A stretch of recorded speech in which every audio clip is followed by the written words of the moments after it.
Okay, now you will hear a constant little whoosh.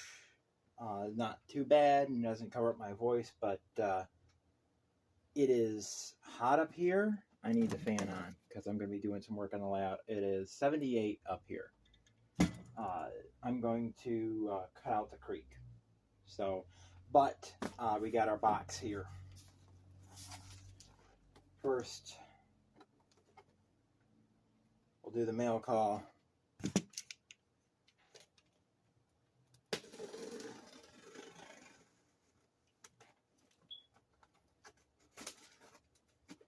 Now, I did a community post that this is my last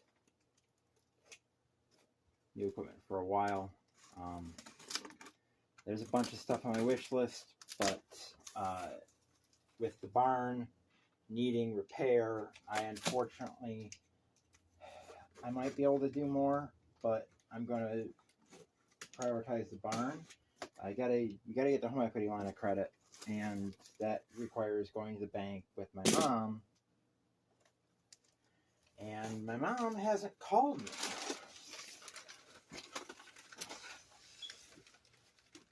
Okay, what is this?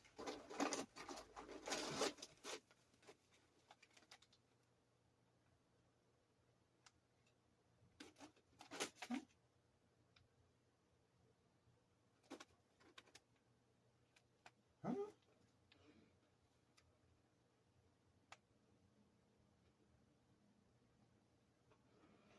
Okay, here's one thing. Did Woodland Scenics change their packaging? This is a bag. It used to be in this. What size is this?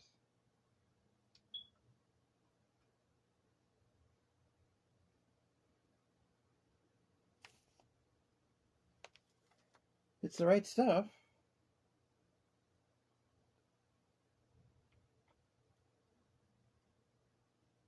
It's a smaller container. Huh.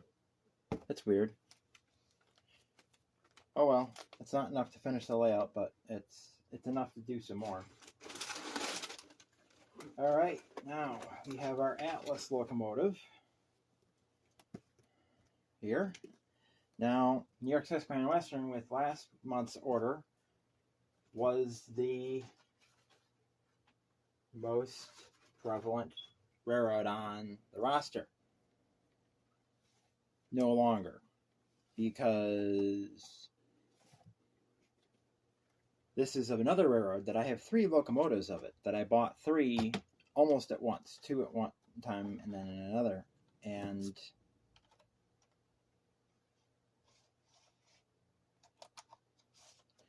that is the Boston and Maine.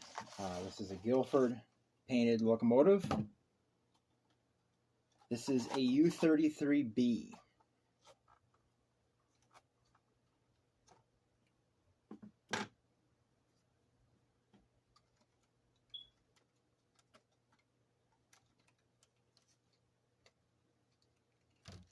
This is only my second GE. I mean, I have the Dash 8, which I put away, but the rest of my roster is all EMD.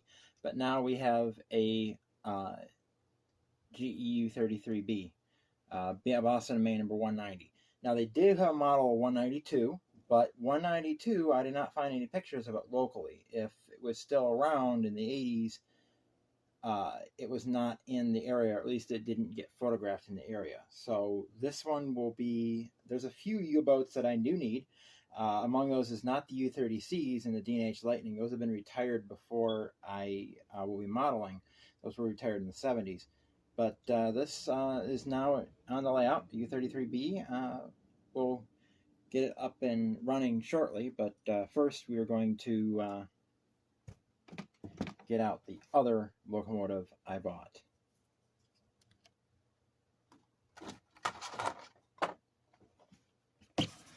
And the other one is not a new railroad, sort of a new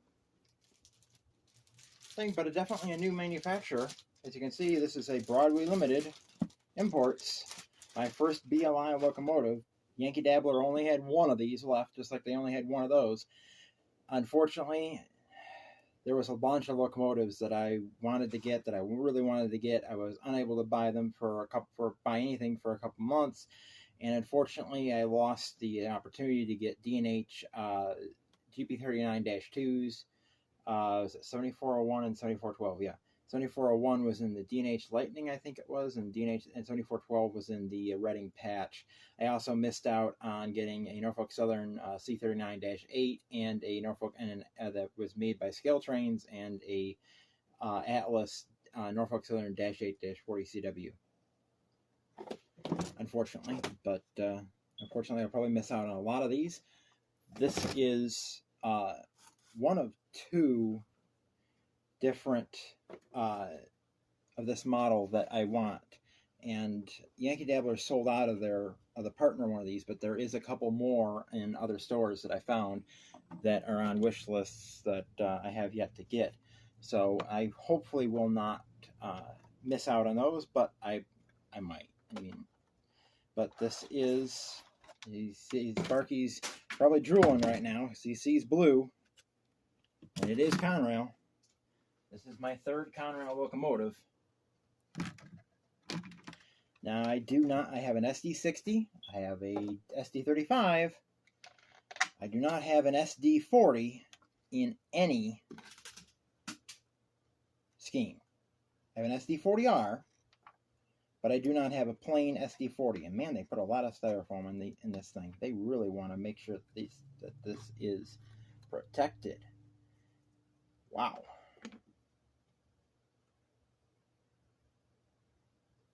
Can't say that Broadway Limited chinks out on really delicate with this, because I imagine with that much foam in here, this is a very delicate model. There we go. Now, we'll have a better view when I can use the flashlight and the camera. Right now, I'm using the one where I can see the screen.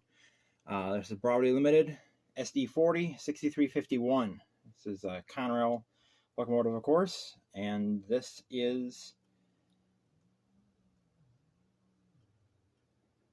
my third Conrail, as I said. My first Broadway Limited. So we will get things switched around. This does not have rear ditch lights. It does not have front ditch lights. It does not have the parts to put ditch lights on it. So this is a purely no ditch light locomotive. So now let's switch the camera around and look at it better. Okay, now there's the BLI there, and there's the Atlas back there.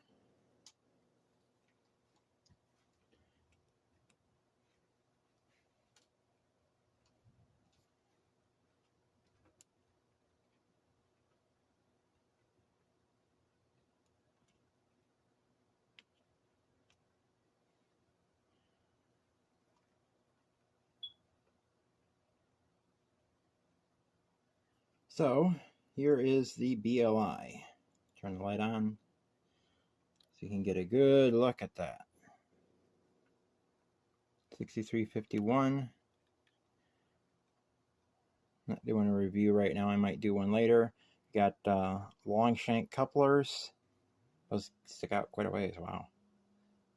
Much farther than the Atlas ones do. Those stick out a long way. I don't think I like that. I don't think they should be sticking out that far. And now let's take a look at the Atlas. Here's the Atlas number 190. It's U33B.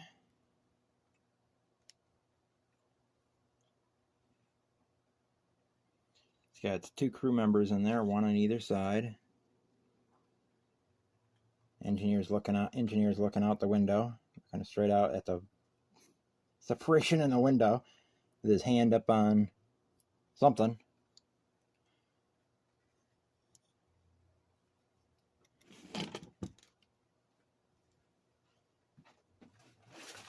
I was on James and Mike's live stream last Monday. I was putting my locomotives, and you can see now I only have 3, 4, 6 out now.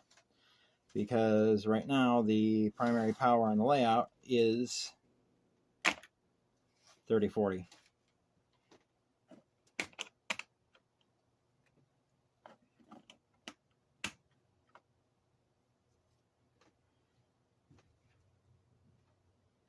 And I'm going to plug in NCE. And I'm going to move 3040 out of the way here.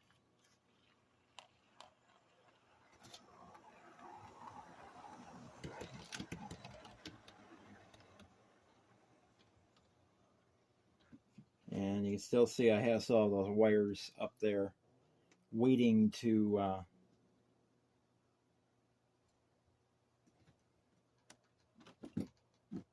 be done. Now I'm going to put 190 on the rails first.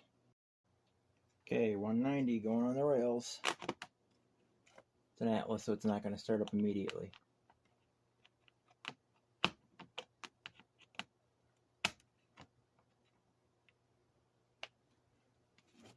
Okay, select loco, number 3, enter.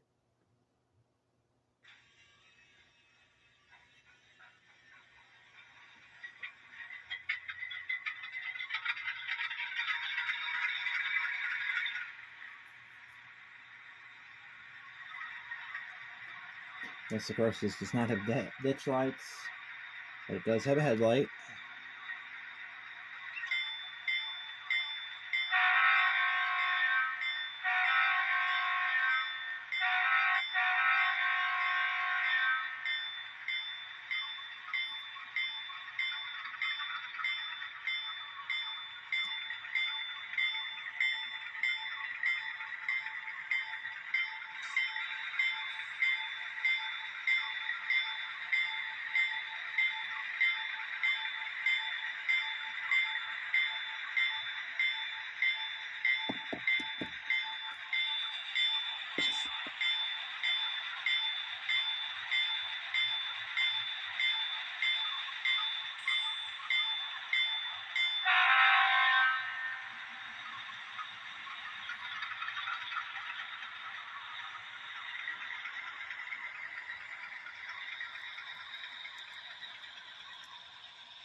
All right, now we're going to put 6351 on the rails.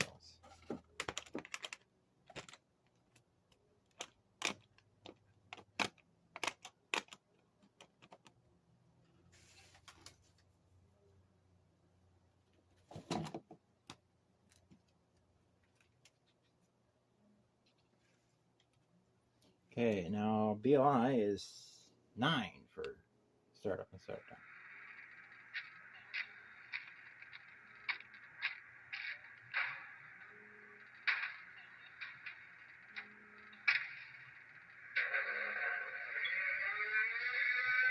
This is class lights. Look at that.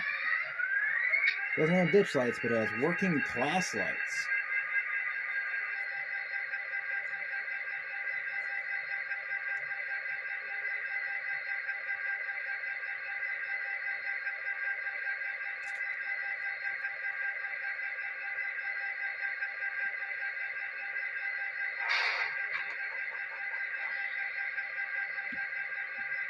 It does not have headlights, though.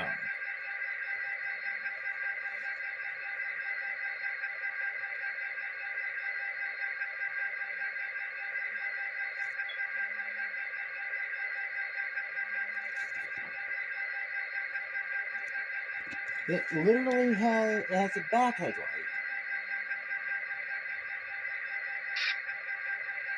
Okay, there we go. For some reason, the rear headlight was on when I was in forward. Oops. still have 190 as 3, so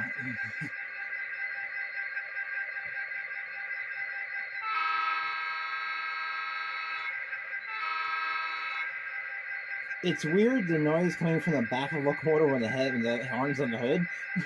It's a little weird.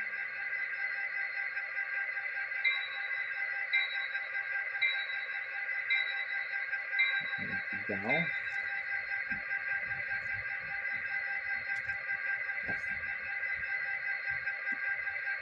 3 is supposed to be coupler sounds, but it's not doing anything.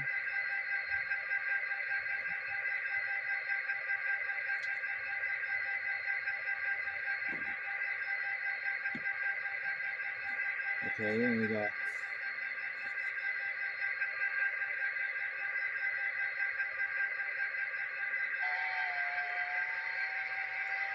fail error lines.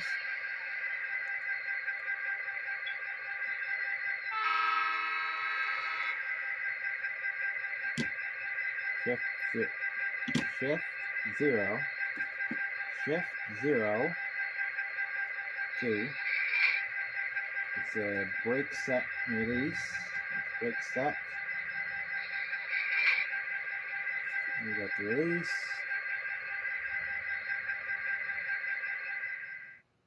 There's mute.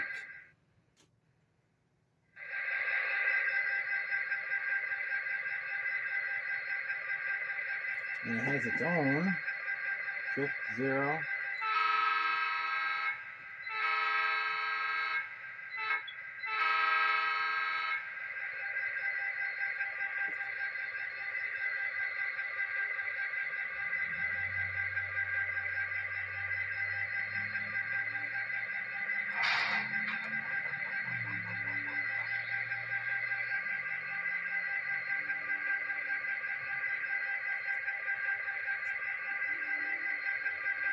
Yeah, train coming through.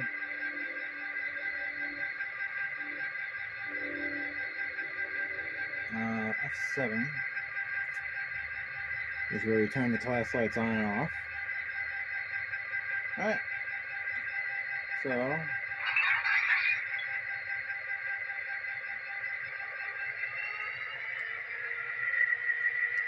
a little weird that it starts moving before it revs up.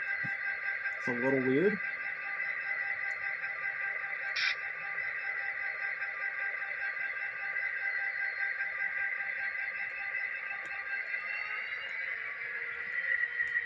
The cab lights just turned off.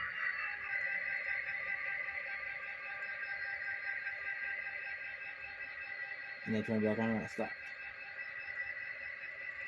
Okay, that's a little weird.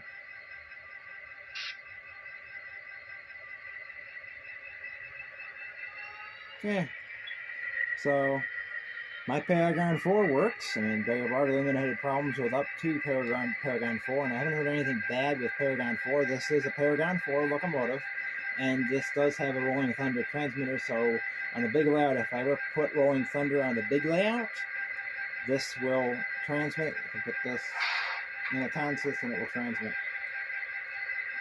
With how this takes off, I would say that this is all set to be paired with an Athearn Genesis locomotive to run. So that's it for the mail call. It's quite a long video already, but I gotta get my circular saw, cut some foam, and then we'll be back with what I'm gonna do there. I'm gonna cut out the creek through these 2 modules. Oh. Whoa. What the? That's not supposed to be there. Where'd that come from? No, it didn't come from over there. Oh! Whoa!